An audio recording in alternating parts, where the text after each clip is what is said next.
Hello student, आप सबका मेरे यूट्यूब चैनल AVS स्टडी में स्वागत है। आज हम पढ़ेंगे कॉम्पटन इफेक्ट जो BSc थर्ड ईयर के फर्स्ट चैप्टर में है। ये बहुत इंपॉर्टेंट इफेक्ट है, ये हमेशा पेपर में आता ही है, कॉम्पिटिशन एग्जाम में भी इसे पूछा जाता है। तो आइए अब इसे पढ़ते हैं कि क्या होता है कॉम्पटन इफेक्ट। बेसिकली इसे पढ़ने से पहले हम एक डायग्राम से समझेंगे, फिर उसको पढ़ के और अच्छे से समझेंगे। कॉम्पटन इफेक्ट क्या कहता है कि मान लो कि ये कोई स्कैटर्ड पदार्थ है, प्रकर्णक पदार्थ है, स्कैटर है। ये क्या है? प्रकीर्णक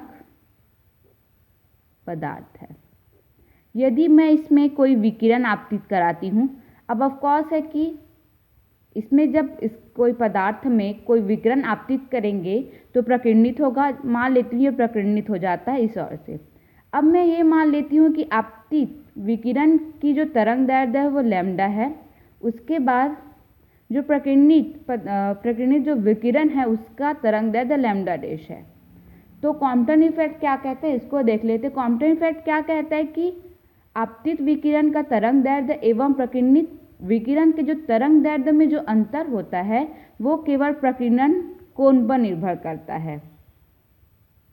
आप समझ गए होंगे कि मैं क्या बोल रही हूँ कि आपतित विकिरण का तरंग दैर्ध्य एवं प्रकीर्णित विकिरण का जो तरंग दैर्ध्य होता है, इन दोनों में जो अंतर होता है वो केवल प्रकीर्णन कोण पर निर्भर करता है। जैसे कि अगर प्रकीर्णन कोण का मान ज़्यादा है, मतलब कि आपतित विकिरण और परावर्तित और जो प्रकीर्णित जो विकिरण है उनके बीच जो तरंग दैर्ध्य में अंतर बहुत अधिक होगा।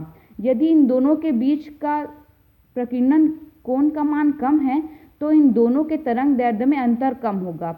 ये कॉम्पटन इफेक्ट कहता है। और कॉम्पटन इफेक्ट क्या बोलता है? सिर्फ ये प्रकीर्णक कोण पर ही डिपेंड करता है। इन दोनों के वेवलेंथ में जो अंतर होता है वो केवल प्रकीर्णक कोण पर निर्भर करता है, ना कि प्रकीर्णक की जो पदार्थ की प्रकृति होती है उस पर, ना कि आपतित पदार्थ की जो तरंग दैर्ध्य होता है या फिर उसकी जो आवृत्ति होती है इस पर वो डिपेंड बिल्कुल नहीं करता। इसे कॉम्पटन इफेक्ट कहते हैं।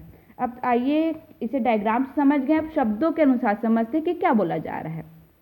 यदि आपतित विकिरण एक्स विकिरण क्षेत्र में होता है, यदि मैं कोई भी एक्स विकिरण एक्स रेडिएशन की जो रेज होती हैं उसको मैं आपतित करूं किसी भी स्कैटर में, तो क्या होता है कि विभिन्न दिशाओं में प्रकीर्णित विकिरणों का जो तरंग दैर्ध्य होता है, जैसे मैं डायग्राम में बताई कि आपतित विकिरण का तरंग दैर्ध्य लैम्डा था और प्रकीर्णित विकिरण का तरंग दैर्ध्य क्या था? लैम्डा डैश था।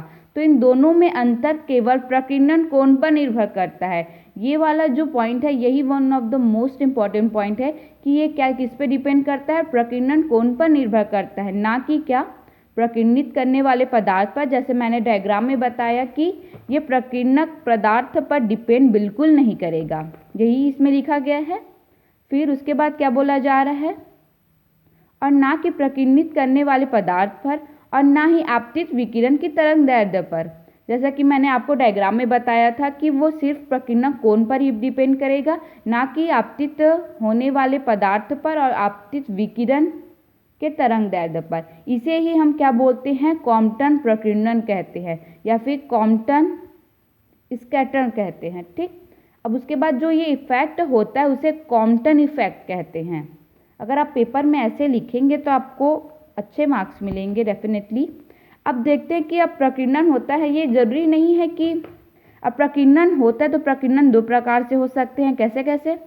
जैसे मैंने ये लैम्डा वेवलेंथ का इस स्कैटर में इंसिडेंट कराया ये रेडिएशन, उसके बाद ये जब ये प्रकीर्णित जो विकिरण है उसका तरंग दैर्ध्य का मान इससे अधिक भी हो सकता है, इससे कम भी हो सकता है।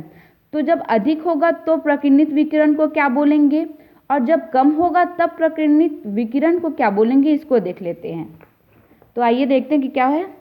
प्रकीर्णन विकिरण में दो अवयव होते हैं। पहला होता है अपरिवर्तित विकिरण, अनमॉडिफाइड रेडिएशन। अनमॉडिफाइड रेडिएशन क्या होगा उसको देख लेते हैं। जैसे कि ये स्कैटर है प्रकीर्णक पदार्थ है, इस पर मैं कोई रेडिएशन आपतित करती हूँ, उसके बाद ये प्रकीर्णित होगा।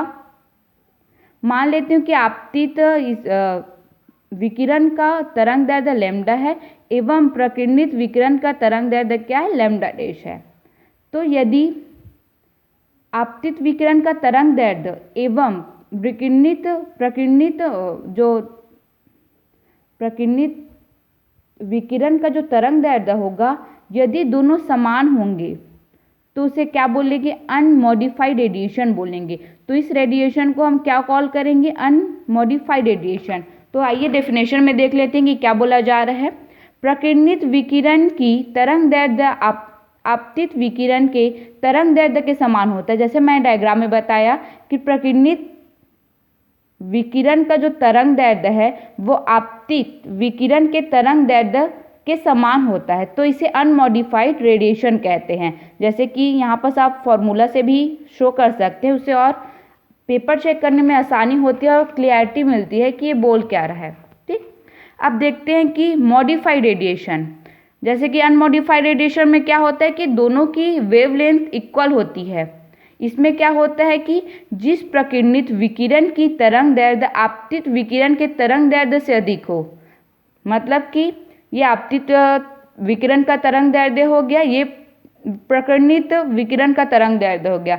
तो इस मतलब मॉडिफाइड रेडिएशन इसको कब कॉल करेंगे? जब प्रकीर्णित विकिरण का तरंग दैर्ध्य आपतित विकिरण के तरंग दैर्ध्य से अधिक होगा, तब इसे हम क्या बोलेंगे? मॉडिफाइड रेडिएशन कहेंगे। ठीक, अब इसको हम इस तरह से शो कर सकते हैं कि lambda is less than lambda dash.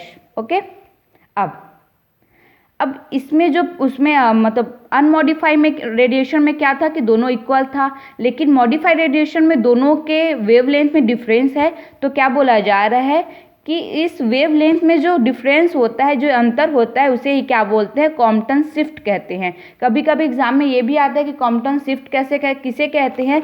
तो आप सबसे पहले कॉम्पटन इफेक्ट, फिर उसके बाद मॉडिफाई अनमॉडिफाई कर विकिरणों को बताकर कॉम्पटन शिफ्ट को आप ऐसे बता सकते हैं। अब हम आते